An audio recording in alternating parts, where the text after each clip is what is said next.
Supreme कोर्टे पण कीधुं के न लोकसभा न विधानसभा सबसे ऊंची ग्राम सभा। त्यारे अपना मुख्य बात करी के ग्राम सभा नो पावर छे।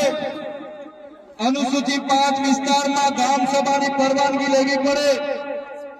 आ विस्तार 1996 अंतर्गत आवे छे।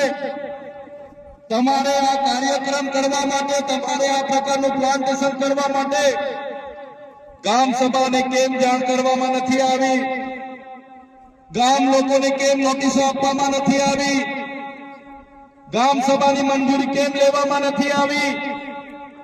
एवा सवालों करता वनकर्मीओए पोलीस अधिकारीओए उश्केराई जईने आपणा 10 થી 15 આગેવાનોને પકડીને બળજબરીપૂર્વક અહીંથી પોલીસ સ્ટેશને લઈ જવા માટેના પ્રયાસો કર્યા। ત્યારે ગામના લોકો એમને છોડાવવા માટે આગળ આવ્યા। ગામ લોકો છોડાવવાનો પ્રયાસ કર્યો ત્યારે પોલીસના અધિકારીઓએ પૂર્વ આયોજિત કાવતરા મુજબ એ લોકોએ ગામના લોકોને દોડાવીને લાઠીચાર્જ કર્યો। હમણાં જ ગામના મુખીએ, ગામના સરપંચો એમને ગામના પોલીસ પટેલે મને કીધું કે લગભગ 32 થી 35 લોકો ગંભીર રીતે ઘવાયેલા છે, એમને ઈજાઓ પહોંચી છે અને એ લોકો પોલીસના ડરના કારણે સરકારી દવાખાનામાં નથી ગયા પણ ઔષધિઓની દવા કરે છે, દેશી દવા કરે છે અને આજે પણ એ લોકોની સ્થિતિ ખૂબ જ ગંભીર છે। ત્યારે મિત્રો સવાલ એ થાય છે કે આ પ્રકારની સૂચના કોણે આપી પોલીસને? કયા ભાજપના નેતાઓએ પોલીસને મોકલ્યા? કયા ભાજપના નેતાઓના ઇશારે લાઠીચાર્જ થયો? કયા ભાજપના નેતાઓના ઇશારે અહીંયા 27 જેટલા ટીયર ગેસ છોડવામાં આવ્યા અને કયા ભાજપના નેતાના ઇશારે અહીંયા 50 થી પણ વધારે રાઉન્ડ ફાયરિંગ કરાવવામાં આવ્યું? આ ફાયરિંગમાં નાસભાગ કરતા ઘણી માતાઓ, ઘણા બહેનો, ઘણા વડીલો ઈજા પામેલા છે। ત્યારે સાથીઓ, આપણો આદિવાસી સમાજ સંવિધાન અને સંવાદનો માનનારો છે। આપણા લોકોએ સંવિધાનની વાત કરી, સમાજની વાત કરી અને વન અધિકારીઓ અને પોલીસ અધિકારીઓએ એમનો સત્તાનો ઉપયોગ કર્યો। ભાજપના નેતાઓના ઇશારે આપણા લોકોને ડરાવવાનો, ધમકાવવાનો ઉપયોગ કર્યો, આપણા લોકો પર લાઠીચાર્જ કર્યો। ત્યારે આ ભાજપની સરકારને, એમના એસપી ને, એમના ડીવાયએસપી ને, એમના ડીસીએફ ને આ ચૈતર વૈસાવા કહેવા માંગે છે અમે આદિવાસી લોકો સંવિધાનમાં માનનારા છે, અમે આદિવાસી લોકો સમાજમાં માનનારા છે, અમારા આદિવાસી લોકોને તમે છંછેડશો, અમે સંવિધાનને હવે સમાજ સાઈડ પર મૂકીશું। એ દિવસે અહીંયા હાર પારની લડાઈ થવાની છે। आदिवासी समाज नो इतिहास तमे जोई लेजो। आजादी की लड़ाई में हमारा गुरु गोविंद जी लड़िया छे, भगवान बिरसा मुंडा लड़िया छे, टाटिया नायक लड़िया छे, खाटिया नायक लड़िया छे, झलकारी बाय लड़ी छे, महाराणा प्रताप नो इतिहास जोजो हमारा पूंजा भील लड़िया छे।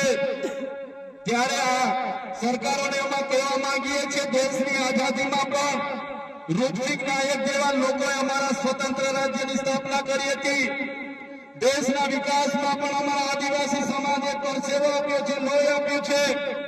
देशना विकासमां ज्यां डेमोनी जरूर पड़ी अमारा लोको विस्थापित थया छे, कोरिडोरनी जरूर पड़ी अमारा लोको विस्थापित थया छे, नवा नेशनल हाईवे बनाववा अमारा लोको विस्थापित थया छे, एरपोर्ट बनाववा माटे अमारा लोकोए जमीनो आपी छे।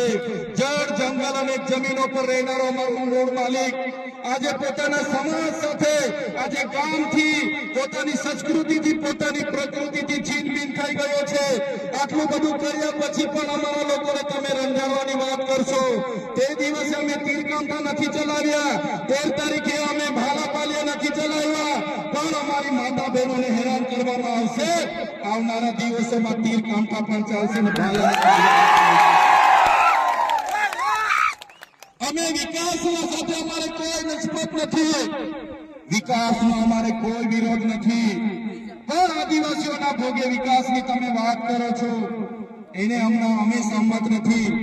એક બાજુ આઝાદીના 78 વર્ષ થઈ ગયા, અમારા લોકો આજે આઝાદીના 78 વર્ષ પછી પણ 2% રોટલાઓ માટે અમારા લોકોને શહેરોમાં મજૂરી કરવું જવું પડે, અમારા બાળકોના શિક્ષણ માટે શાળાઓમાં શિક્ષકો માટે આંદોલન કરવું પડે, સારી શાળા માટે આંદોલન કરવું પડે, પીવાના પાણી માટે આંદોલન કરવું પડે, જંગલની જમીન માટે આંદોલન કરવું પડે, અમારી ખેતીના પાકના ભાવ માટે આંદોલન કરવું પડે, અમારા યુવાનો સાથે જે અત્યાચાર થાય એના માટે આંદોલન કરવું પડે, મારી બે દીકરીઓ માટે આંદોલન કરવું પડે.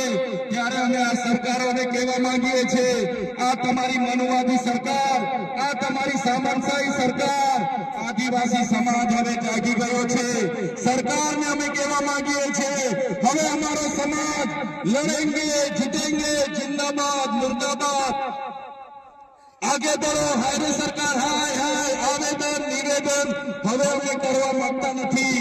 તમે પાડલિયા ગામ સાથે જે અત્યાચાર અમે કર્યો છે, જો આવનારા દિવસોમાં જે પણ લોકો પર FIR થઈ છે એ FIR રદ કરવામાં નહીં આવે તો આવનારા દિવસોમાં અમે પાલનપુર SP કચેરીનો ઘેરાવો કરીશું.